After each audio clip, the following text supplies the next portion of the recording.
Terus tadi kan Oke, durasi udah, jarak-jarak terus jarak durasi ya udah. sebenarnya.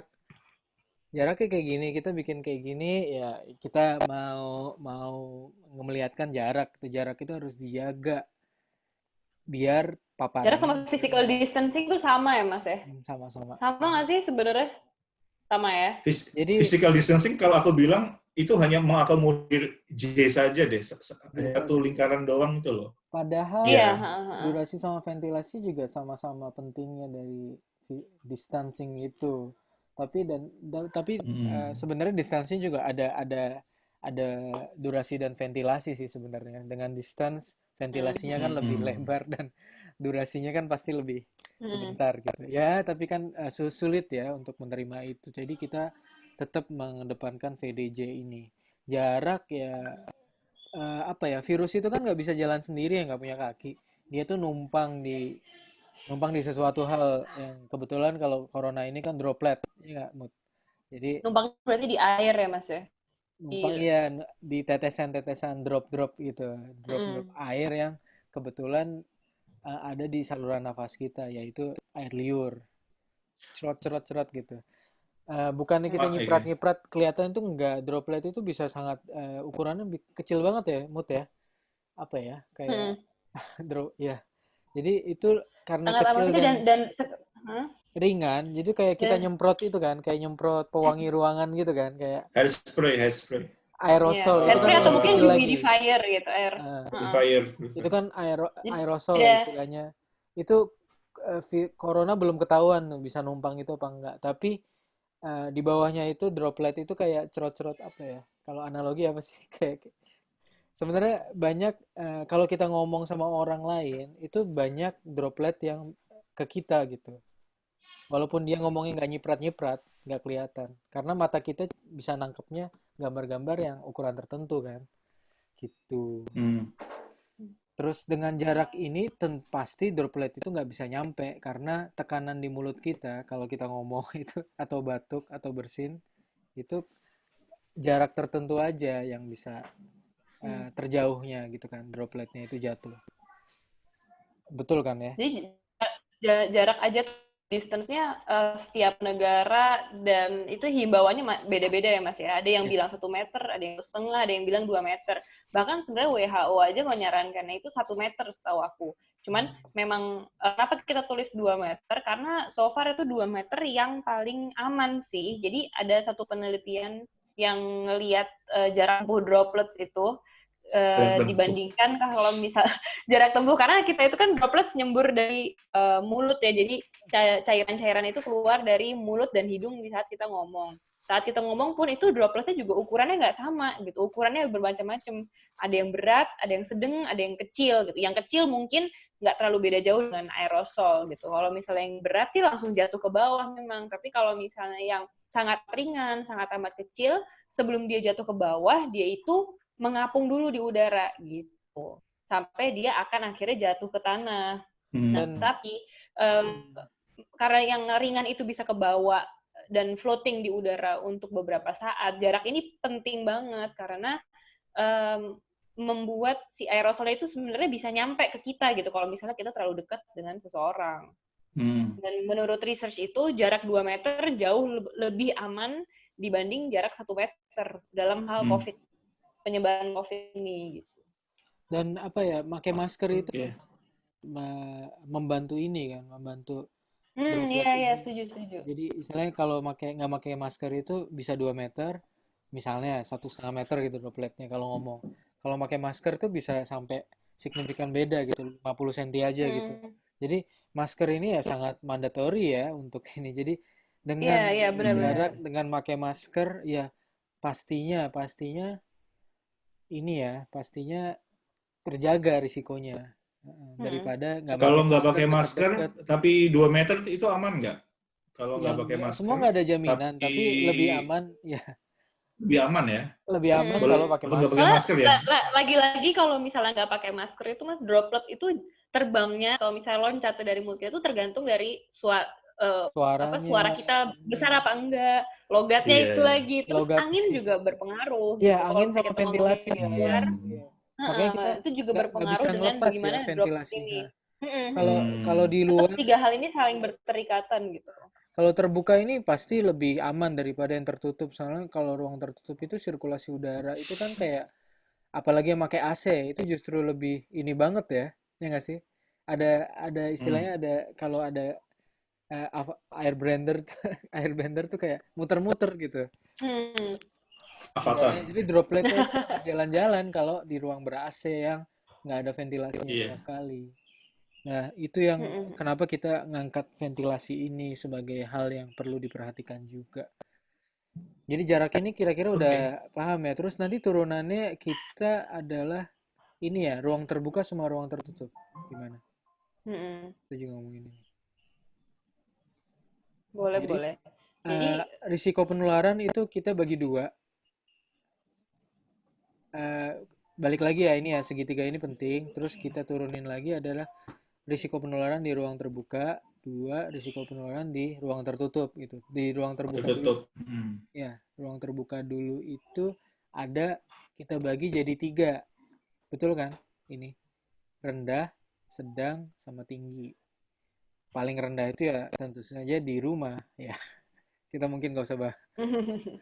Ya, jadi semua aktivitas kalau di rumah tanpa interaksi sama orang yang nggak tinggal serumah sama kita, maksudnya kita interaksinya cuma orangnya itu-itu aja dan sama-sama tinggal di rumah semuanya, berarti risikonya rendah. Beda sama di rumah sama orang yang sering bepergian gitu. Kitanya nggak bepergian tapi orang lainnya bepergian, misalnya papa kantor, mama ke pasar, anaknya di rumah terus. Terus apakah anaknya risikonya rendah banget? Ya enggak, karena dia berinteraksi sama orang yang sering keluar rumah gitu. Jadi ini emang nggak, bukan saklek ya. Di rumah itu langsung sama dengan rendah banget, enggak. Tapi di apa namanya, untuk di ruang terbuka di sekitar rumah itu sangat aman gitu. Terus setuju nggak? Ya, begitulah. setuju. Terus habis itu risiko sedang. Risiko sedang itu di ruang terbuka itu adalah olahraga sendiri. Sama kedua pergi ke taman. Gimana nih, Mut? Maksudnya olahraga sendiri tuh jadi kita mungkin jogging atau sepeda di luar rumah, mungkin keliling kompleks, belum mungkin juga cari perumahan yang sepi atau mungkin di taman kota gitu. Jadi kalau misalnya kita olahraga sendiri, resikonya terhitung sedang karena kalau misalnya kita lari kan kemungkinan kita tetap berinteraksi dengan orang lain. Berbeda dengan misalnya kita treadmill di dalam rumah. Berarti treadmill di dalam rumah itu olahraga yang paling aman ya sebenarnya untuk Ya, lari untuk gitu. sekarang. Tapi kalau misalnya dengan kita olahraga keluar itu kita masih ada resiko karena kita ketemu dengan orang lain.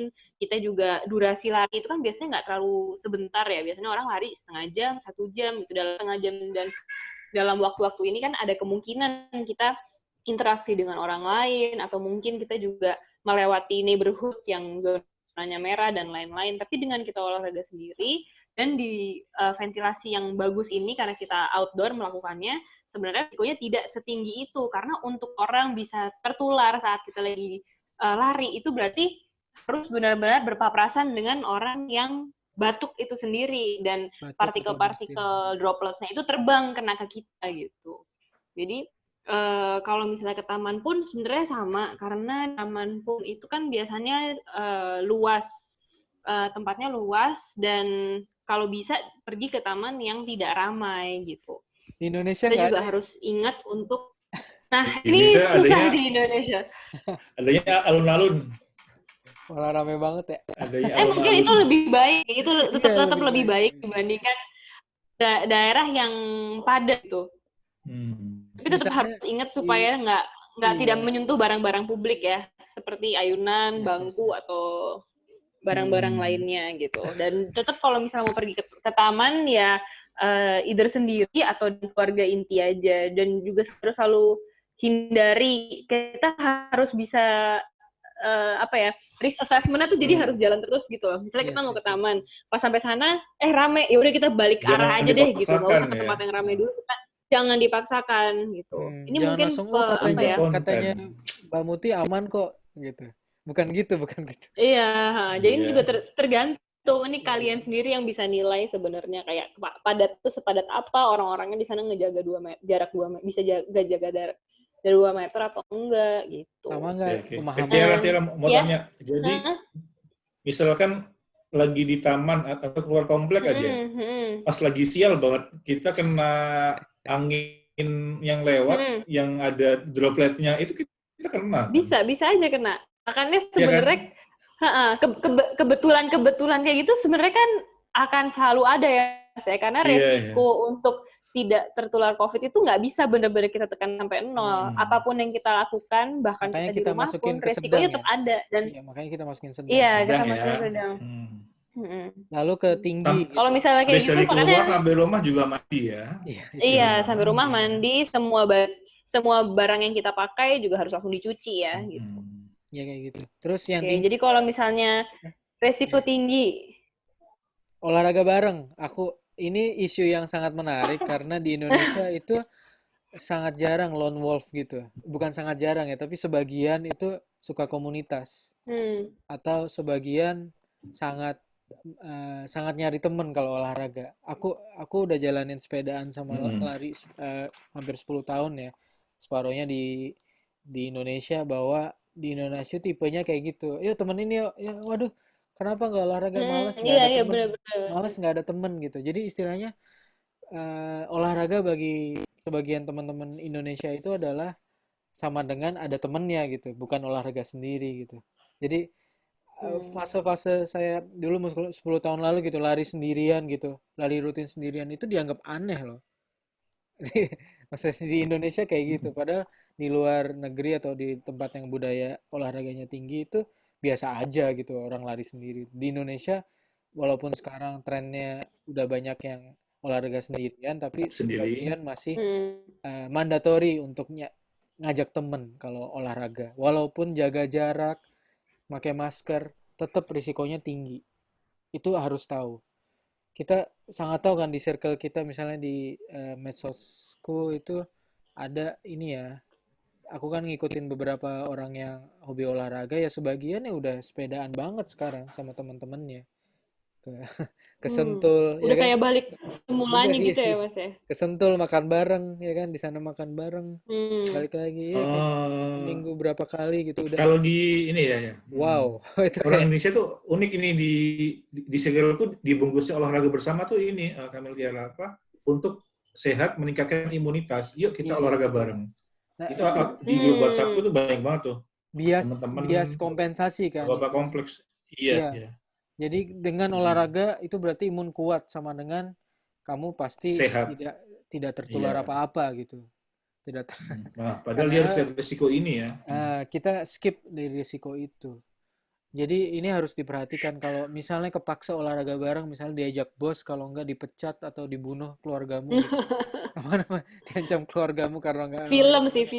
Ya itu kita harus tahu bahwa kamu harus terpaksa ikut ya, kamu tahu risikonya apa, nanti tertular penyakit gitu. Terus pertemuan komunitas dan konser itu mungkin sekarang belum tren ya, tapi dikit-dikit sih bakal ke sana. Misalnya arisan ibu-ibu gitu. Sekarang udah pada mulai kan? Silaturahmi. Ya, arisan. Ayo, arisan kemarin lagi. Lebaran nggak ketemu, kemarin belum sempat buka puasa bersama. Iya, kayak gitu. Jadi aku ada DM juga dari temanku dekat bahwa udah dia nge-forward WhatsApp-nya teman ibu-ibunya bahwa udah mulai lagi arisan gitu. Itu di akar rumput udah kayak gitu. Itu kan istilahnya kita bisa samakan komunitas kan, beberapa ibu-ibu walaupun mereka milih tetap protokol kesehatan, pakai APD, pakai ini ya, pakai masker, pakai jaga jarak, terus foto barengnya jaga jarak gitu. Wow. Itu nggak menghilangkan. Tapi berarti durasi dan ventilasinya juga. Yes. Terus konser apalagi ya, kita kayaknya ini sepakat ya, emang nggak ada yang udah berani ituin konser, udah nggak ada ya. Udah, jadi terbuka ini tetap ada tingkatan risikonya. Jadi bukan sama, kalau ruang terbuka sama dengan nggak ada risiko, ya enggak. Terus kita menuju ke di ruang tertutup. Nah, gimana nih? Nah, ruang tertutup ini resikonya lebih tinggi dibanding ruang terbuka karena si ventilasi itu sendiri. Tapi tetap aja kita tetap harus faktor DJ-nya, yaitu durasi dan jarak itu. Jadi kalau misalnya memang kita harus masuk ke ruangan tertutup, kita juga harus bisa meminimalisir resiko dengan mengurangi durasi dan juga menjaga jarak gitu. Jadi harus seefisien mungkin di saat kita di ruangan tertutup di luar rumah gitu. Rendahnya itu misalnya tetap di rumah. Di rumah pun kebanyakan itu kan kita tinggal nggak sendirian. Kalau misalnya kita tinggal sendirian, kita pernah kemana-mana, kita tidak ada interaksi dengan orang luar, berarti memang resiko kita untuk kena COVID itu rendah sekali. Tapi buat yang tinggal sama orang tua, sama mungkin ada housemate-nya, sama temennya, atau sama keluarganya, itu kan biasanya ada salah satu di rumah yang masih keluar rumah gitu. Apalagi kalau misalnya contohnya, aku masih keluar untuk ke supermarket. Kalau suami aku masih keluar buat kerja seminggu beberapa hari. Nah, kita juga tetap harus ngejaga ventilasi walaupun di rumah. Karena masih orang yang keluar masuk ini ya. Jadi, membuka sirkulasi udara semaksimal mungkin. Kalau aku sih cuma pakai AC. Kalau di Jakarta aku cuma pakai AC kalau malam aja. Siang sampai malam, dari pagi sampai sore tuh pokoknya jendela dibuka, pintu dibuka. Gitu. Kalau misalnya mau kipas, sebaiknya pakai kipas apa, Tiara? Kipas? Kalau kipas tuh kemarin aku ngobrol sama sama teman-temanku yang arsitek itu, mereka bilang sebenarnya kipas itu tambah besar tambah baik. Jadinya untuk benar-benar mensirkulasi udara itu sebenarnya kipas ceiling fan itu yang nempel di langit-langit.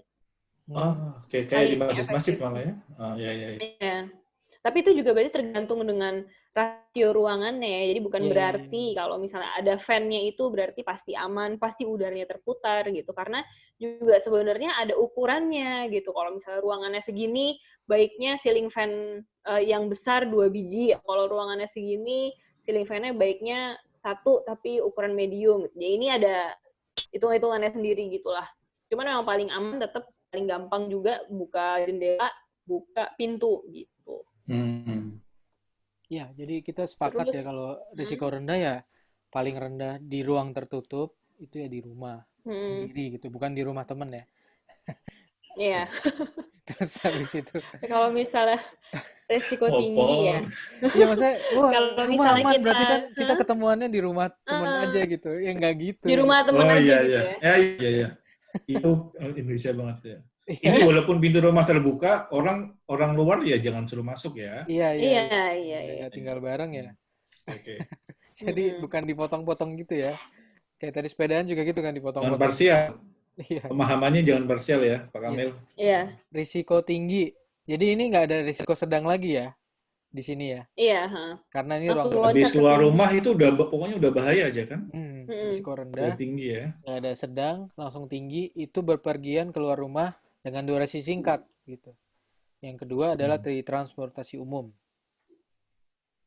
Nah, transportasi umum juga bepergian gimana nih?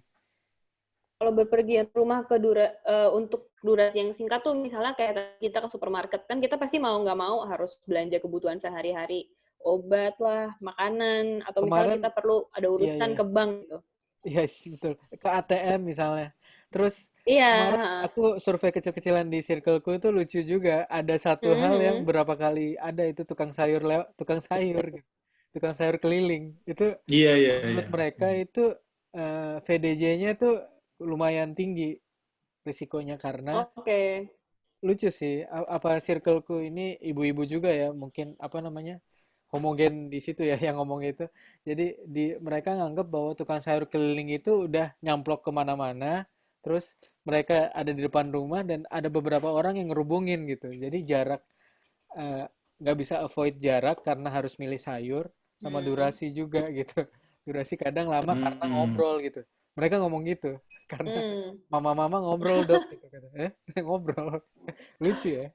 Jadi tapi bagusnya itu mereka nyadar itu. Aku senangnya bahwa dengan campaign itu mereka nyadar bahwa walaupun itu di depan rumah dan tukang sayur keliling, tapi mereka mikir gitu. Teman-temanku itu, circleku mikir bahwa itu tetap berisiko gitu. Bagus ya, circle kita ini. Bagus. Ya. Kalau di daerah rumahku tukang sayur kelilingnya udah dimodif nih Mas, jadi dia delivery. Jadi kita by WhatsApp aja supaya nggak ada kumpul-kumpul itu. Kita WhatsApp dia mau apa, terus tinggal diantar gitu delivery. Seru ya? Seru-seru. Adaptasi. Ya, new normal tuh kayak gini loh. Kalau Ya, asesmen sendiri-sendiri dan bikin teknis sendiri-sendiri kan. Lucu ya. Apa Mas Firza? Nah, kalau transportasi umum ini juga menarik karena dibagi jadi resiko tinggi sama paling tinggi sebenarnya. Perbedaannya sebenarnya karena ada beberapa transportasi umum yang ventilasinya bisa lebih kita atur. Bisa juga kapasitas orangnya dan distance-nya bisa lebih kita atur, misalnya taksi offline online. Tapi memang ya pasti Gojek lebih tuh mahal umum ya gak sih? opsi-opsi ini gitu. Naik Gojek tuh transportasi Gojek itu umum hitungannya. dan Umum online. lebih aman kan sebenarnya karena di luar ya nggak sih? Kalau misalnya Iya, kalau Gojek tuh aku sebenarnya lebih aman nggak ya? Lebih aman kali ya sebenarnya. Cuman distance-nya itu yang distance kita sama orang iya, lainnya itu ya nggak bisa dijaga Iya, karena lebih baik nempel sama lebih baik pesen Gojek atau Grab yang ini. Grab kan juga udah ada protokol, ya Grab yang mobil ya. Iya, ya ada Grab Secure ya. Grab Secure Safety. ya. Nah, Udah ada kalau protokolnya tuh, ada Gojek Secure kan pembatas-pembatasnya. susah kan, masa dikasih sekat antara Iya, driver nggak bisa juga. susah ya. Jadi tetap Nah, berisiko. sekarang tuh protokolnya tuh kalau nggak salah pemerintah udah mulai mau ngebolehin Gojek yang motor dapat boncengan penumpang, tapi protokolnya sementara baru ini helmnya harus dibawa oleh penumpang sendiri. Nah, ini kalau dilihat di protokol VDJ ini, ya itu ya Mil ya, yang jaraknya ini tetap jarak sama jadi durasi nggak ada ya. Durasi bagus, terus durasinya itu mungkin lebih singkat ya. Walaupun helm baru ya, walaupun buat helm sendiri ya. Yes. Mungkin untuk bener-bener ngelihat efeknya tuh harus dibikin modeling komputer kali ya Mas. Soalnya untuk sirkulasi udaranya aku banyak ngelihat penelitiannya tuh modeling komputer. Jadi modeling si droplet ini tuh larinya kemana gitu dalam keadaan angin, dalam keadaan hujan, dalam macam-macam. Di Jepang ini mungkin harus dimodeling sih kalau misalnya di Jepang ada beberapa ini kenapa MRT tetap dijalankan karena ada studinya gitu. Di Tokyo tuh loh. Kenapa MRT tetap jalan karena ada studinya sirkulasi udaranya itu ke bawah gitu. Jadi orang yang duduk sama orang yang berdiri itu tuh sirkulasinya tuh bukan horizontal. Iya, jadi mereka tetap berani menjalankan itu. Tapi keretanya harus standar. Dan kayak aku sangat yakin. Itu sama kayak pesawat sih Mas sebenarnya. Sama kayak pesawat. Pesawat juga kemarin banyak argumennya kayak gitu bahwa sistem sirkulasi udara pesawat itu lebih serius daripada yang orang kira itu. Yes. Makanya kita biasanya AC pesawat masing-masing kan, satu orang masing-masing itu dari atas langsung ke bawah gitu. Jadi bukan horizontal gitu kan. Iya, benar. Mungkin menarik sih Mas, itu lain kali kita omongin lagi. Tapi tetap risiko di transportasi umum itu adalah tinggi dan paling tinggi karena berinteraksi sama orang. Yes. Terus pertemuan dalam ruangan jaraknya tertutup itu ya. dalam waktu yang lama. Iya, ini dia. Terutama gym, bioskop. Ini paling bahaya sih ya. Paling bahaya. Jadi ada beberapa persebaran baru second wave itu di Korea yang bisa di tracing ya. Ya, di Indonesia kan sulit tracingnya. Itu tuh bener-bener dari ruang tertutup, misalnya night club atau bar atau bar gym ya yang di Korea ya, gym, sekolahan, macam-macam ya, ruang kelas ya. Jadi mereka karena bisa tracing bisa mengungkapkan itu. Kalau di Indonesia karena sulit mengungkapkan, kita harus asesmen sendiri gitu, bahwa kalau ada risiko ke sana ya kita harus tahu risikonya tinggi, harus apa gitu, actionnya gimana gitu. Asesmennya seperti itu. Jadi sebenarnya VDJ ini simple, tapi turunannya itu sangat membuat orang-orang kita berharap orang-orang ini berpikir lebih dalam dengan konsep VDJ. Terus kira-kira gitu untuk VDJ. Nah ini, jadi sebenarnya pesan terakhirnya ini stay home, ya kan? Kalau betul-betul tidak ada kepentingan mendesak ya hindari bepergian keluar gitu. Namun jika terpaksa, misalnya harus kerja, harus begini, harus begitu, ya langkah-langkah pencegahannya harus pertama langkah pencegahannya adalah kenali tingkat risiko dulu gitu. Terus menganalisa sendiri di otak masing-masing Dan penggunaan masker dan cuci tangan itu adalah mandatory. Jadi bukan ditinggalkan ya, bukan. Deal. Ya, makanya Harus kita, dilakukan bersamaan dengan VDJ. yes, di slide ini kita gambar orang pakai masker akhirnya. Iya, iya. Itu Kamil tuh. Oke, terus Oke, si Muti mau share soal ini nggak sih? Eh, ventilasi. Kira-kira Ventilasi. ada beberapa studi yang ngomongin soal ventilasi. Atau Mas Firsa mau? Boleh. Jadi ini sebenarnya sekilas aja sih, Mas. Lanjutan, kalau misalnya tadi ventilasi kan kita ngomongnya ruangan terbuka dan ruangan tertutup. Ini aku pengen ngebahasnya lagi untuk ruangan tertutup sih, sedikit lebih dalam. Ada studi yang lumayan penting menurut aku.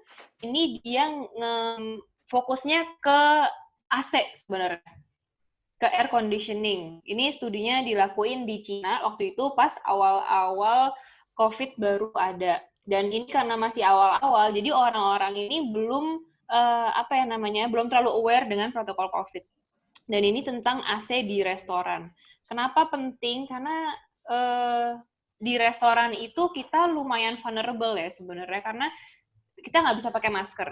Kita nggak bisa pakai masker, dan kita itu sangat prone untuk virus, karena saat itu kita lagi makan, mulut terus terbuka, dan exchange dari droplet itu sangat amat mungkin terjadi. Gitu. Makanya sebenarnya dengan kebijakan PSBB dilonggarkan dan membuka restoran itu lumayan bahaya sih. Jadi masuk aja langsung ke intinya dari paper ini. Jadi mereka ngelihat satu restoran dan orang-orang yang lagi makan di situ. Jadi pada Januari kita fokus sama A1 ini ya. Ada satu orang datang bersama satu keluarganya dia. Dia datang berlima kalau nggak salah. Di meja-meja sebelahnya ada orang-orang lain juga gitu. Nah, si A1 ini dia pada tanggal Januari 24 dia itu positif COVID. Jadi pada saat dia datang ke restoran itu dia belum tahu kalau dia sakit, tapi dia udah virusnya gitu. Dan virusnya ini di restorannya itu nyebar ke beberapa orang lainnya gitu. Di saat di contact tracing di restoran itu ada 1, 2, 3, 4, 5, 6, 7, 8, 9. Jadi ada 9 orang yang tertular dari satu orang ini gitu.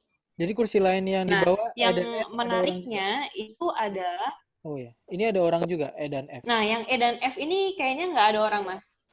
E dan F itu bentar deh. E dan F kayaknya ada orang, cuman ini mereka itu nggak sakit gitu. Jadi yang perlu diperhatiin adalah cuman meja B, A, dan C aja yang ketularan. Dan ini restorannya itu lumayan besar ya, Mas ya. Jadi restorannya ada beberapa meja, berapa di 10 kali ya. Banyak orang juga yang duduk di meja-meja tersebut, dan ada 2 AC di sana. Nah, kebetulan meja A ini horizontal apa vertikal ya? Ini sejajar dengan AC gitu. Dan karena melihat cuman persebaran penyakitnya itu di meja B, A, dan C yang sejajar dengan AC-nya, jadi mereka menyimpulkan bahwa sebenarnya di saat orang tidak pakai masker atau di restoran lagi makan itu, transmisi virus bisa terjadi karena virusnya itu dalam droplet bisa terbawa angin dari AC gitu. Dan ini 60 meter Seru kali ya. 6 meter ya. Sorry. 6 meter ya. 6 meter. Lumayan jadi mereka kecil, ngebikin simulasinya juga. Jadi setelah kali 5 meter, 3 meter. Iya. Dan di sini nggak ada jendela yang terbuka sama sekali ya, Mas ya. Jadi itu udaranya air conditioning-nya lurus, terus abis itu perputaran udaranya ke ruangan aja gitu. Jadi nggak ada udara masuk, nggak ada udara keluar. Terus setelah paper ini keluar, akhirnya ada beberapa universitas di Oregon, kalau nggak salah, University of Oregon, Universitas US, dia coba computer modeling-nya. Bener nggak sih airflow-nya gini gitu. Jadi mereka ngegabungin ilmu engineering sama fisika gitulah untuk ngelihat ini. Dan ternyata memang kalau misalnya di ruangan tertutup, AC itu mungkin banget bisa menyebarkan virus itu gitu loh, Mas. Jadi partikel-partikel droplets yang sangat amat ringan bisa aja terbawa sama AC sebelum dia nyampe ke lantai gitu. Dan partikel-partikel ini bisa aja mungkin nyangkutnya sama barang, benda. makanan yang mereka makan atau benda yang dipegang. atau mungkin dia pegang. Nah, yang lebih unik lagi, durasi ini penting karena 3 meja ini mereka kurang lebih bersinggungan satu sama lain dan mereka tuh makan dalam durasi setengah sampai 1 jam gitu. Dan Wow. pegawai-pegawai yang ada di sini satu pun tidak ada yang kena. Karena? Kemungkinannya karena durasinya gitu. Karena karena si pegawainya ini tidak duduk di satu tempat yang sama mereka selama on off beberapa ya? periode. Ya misalnya mereka keliling terus masuk ke dapur lagi. di meja D kan misalnya nongkrongnya si si pegawai misalnya. Jadi AC nggak kena sama mungkin kalau nganterin makanan kan cuma beberapa saat kan. Nah, sedangkan yang tertular ini duduk di situ makan dalam waktu lama gitu. Makan ngobrol pasti. Kan Iya, mungkin bundernya juga kalau pegawai kan ya. nggak terlalu sering membuka mulut kan. Sedangkan kalau misalnya orang-orang yang lagi makan ini mereka ngobrol lagi mulu ya. lagi ngobrol, lagi makan dan ini tuh kebetulan deket-deket tahun Chinese New Year. Jadi memang saat-saat dimana keluarga-keluarga itu pada ngumpul gitu dan mereka celebrate dengan cara makan-makan. Yes. Sebenarnya Bahkan ada itu beberapa paper. Bahkan yang di bawah AC juga kena ya, yang C2 itu ya. Yes. Iya. Jadi langsung ke bawah ya. Jadi dari kemungkinan alurnya itu adalah dari A ke B dulu, terus ntar dia putar lagi ke C gitu, aliran udaranya. Ini muter ini AC, karena ini nggak ada apa ya namanya ya, nggak ada jendela atau perputaran udara untuk masuk dan keluar gitu. Sekarang sih sarannya kalau misalnya memang mau makan di restoran, kalau bisa cari tempat duduk outdoor. Kalau misalnya memang yang tempat gitu indoor, ya. Kita harus evaluasi lagi AC-nya kira-kira di mana nih. Mungkin nggak saya kena misalnya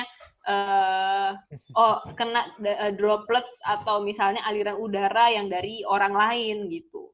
Biasanya sekarang kalau misalnya ke restoran sedikit lebih kompleks sih risk assessment-nya. Terus. Oke, jadi sebenarnya ada beberapa paper lainnya. Cuman kayaknya yang paling penting aku ngebahas itu aja. Kalau yang ini tuh aku sekilas aja di Korea, ini tentang di kantor sebenarnya. Ini juga serem sih. Ini yang call center ya? Iya, yang call center. Jadi teman-teman aku sih pada seremnya yang ini, karena ini berhubungan banget dengan new normal kita gitu. Jadi intinya di satu gedung di Korea, mereka ini call center, jadi mereka nggak pakai masker juga, karena mereka harus continuously ngomong terus. Nah, ini satu sisi ruangannya hampir lebih dari 50% terkena COVID gitu. Nah, yang aneh, ruangan sisi lainnya tuh enggak gitu. Nah, berarti curiganya adalah sirkulasi udaranya sih yang membuat mereka tuh tertular satu sama lain. Dan padahal karena mereka terus satu ruangan mulut. Ya, satu ruangan gede ya. Satu lantai. Jadi satu lantai terbuka, bukan berkubikel, tidak ada kubikel dan tidak ada ruangan-ruangan sekat-sekat gitu, Mas. Ini satu lantai. Yang lebih anehnya lagi, orang mungkin mikirnya, oh mungkin ketularannya itu di lift gitu, tapi enggak, karena lantai lain itu tidak ada yang terkena COVID pada waktu ini. Jadi kemungkinannya, makanya mereka satu juga. Mungkin mereka ketularannya karena mungkin mencet tombol atau mereka menggunakan lift dengan orang yang positif. Tapi durasi itu penting banget ternyata. Durasi dan ventilasi. Ini sih berarti sistem ventilasi ya. Iya. Kalau di kantor nih mau lumayan tricky sih kayaknya untuk diakalin dan untuk diperbaiki ya. Ya ulangi lagi, jadi emang sisi lainnya tuh nggak ada yang kena ya justru ya. Sisi ini aja. Ya, sisi lainnya sedikit sekali yang kena. Sangat berbeda dengan sisi sini yang hampir 50%-nya tuh kena. Gitu. Wow. Jadi paparan itu sangat sinergis sama infeksi ya. Oke, paparan sama infeksi. Wow. Misalkan ini Tiara ya, misalkan yang di sayap sisi yang atas itu udah protokol di gedung-gedung DKI kan, arahan Pemprov DKI kan nggak protokol, adanya protokol jarak, durasi nggak ada, ventilasi nggak ada. Jadi protokol jaraknya itu ya satu dengan orang lain hanya 1-2 meter dan 50% ruangan diisi oleh 50% jumlah pegawainya, makanya dibuat shift kan.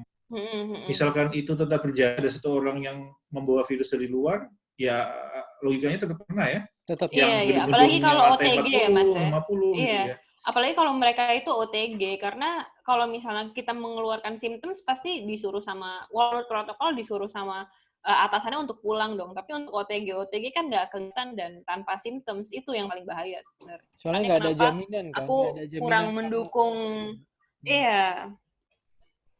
Aku kurang mendukung juga sih sebenarnya dengan kerja di kantor. Atau mungkin yang kalau misalnya kantornya bisa menjamin dengan swab test rutin, misalnya setiap yang mau masuk kantor, swab test setiap 3 hari atau seminggu sekali. Tapi kan itu kayaknya susah untuk dilakuin gitu. Jadi ya balik lagi susah sih kalau misalnya masalah perkantoran ini. Jadi kemarin ya banyak yang nanya ke Mas Firsa kan, ke aku juga. Ya kalau kantor kita gini gimana Mas gitu. Ya pilihan terakhir ya resign ya. Tapi mau gimana? Harus pick up kantornya sih, harus coba dulu ya. Harus Speak up dulu kalau memang nggak mungkin ya. Gimana lagi? Terus kayak sekolah gitu. Nanti mungkin abis ini kita bakal bahas soal sekolah sama anak ya. Tapi sekolah itu misalnya saya takut Dok, anak saya bakal masuk sekolah. Terus tapi kira-kira kalau turun kelas gimana ya Dok? Ya kalau saya jadi ibu sih ya saya rela banget anak turun kelas daripada risiko gitu. Ya gitulah. Itu mungkin alternatif. Tapi emang orang pertimbangannya beda-beda. Mas juga kan suami bingung juga kenapa aku ditanyain terus kayak ya gimana ya?